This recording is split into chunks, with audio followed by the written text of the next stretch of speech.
আবু সাঈদ খুদরি রাদিয়াল্লাহু আনহু থেকে বর্ণিত, রাসূলুল্লাহ সাল্লাল্লাহু আলাইহি ওয়াসাল্লাম বলেছেন, আল্লাহ জান্নাতবাসীদেরকে বলবেন, হে জান্নাতীগণ। তখন জান্নাতীগণ বলবেন, হে আমাদের প্রতিপালক, আমরা হাজির। আপনার কাছে হাজির হতে পেরে আমরা সৌভাগ্যবান। কল্যাণ আপনারই হাতে। আল্লাহ বলবেন, তোমরা সন্তুষ্ট হয়েছ কি? তারা বলবেন, হে আমাদের প্রতিপালক, আমরা কেন সন্তুষ্ট হব না? অথচ আপনি আর কোনো সৃষ্টিকে যা দান করেননি তা আমাদের দান করেছেন। তখন আল্লাহ তাআলা বলবেন, আমি কি তোমাদেরকে এর চাইতেও উত্তম জিনিস দান করব না? তারা বলবেন, হে আমাদের প্রতিপালক, এর চাইতে উত্তম বস্তু কোনটি?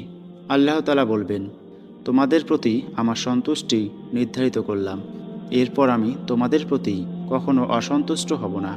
সহিহুল বুখারী হাদিস ৭৫১৮, সহিহ মুসলিম হাদিস ২৮২৯। জাবির রাদিয়াল্লাহু আনহু থেকে বর্ণিত অপর একটি হাদিস, রাসূলুল্লাহ সাল্লাল্লাহু আলাইহি ওয়াসাল্লাম বলেছেন, যখন জান্নাতীরা জান্নাতে প্রবেশ করবে, আল্লাহ তাআলা বলবেন, তোমরা কি কিছু চাও? তারা বলবে, হে আমার রব, আপনি আমাদের যা দিয়েছেন এর ঊর্ধ্বেও কিছু আছে কি? তিনি বলবেন, বরং আমার সন্তুষ্টি সবচেয়ে বড়। সহিহ ইবনে হিব্বান হাদিস ৭৪৩৯।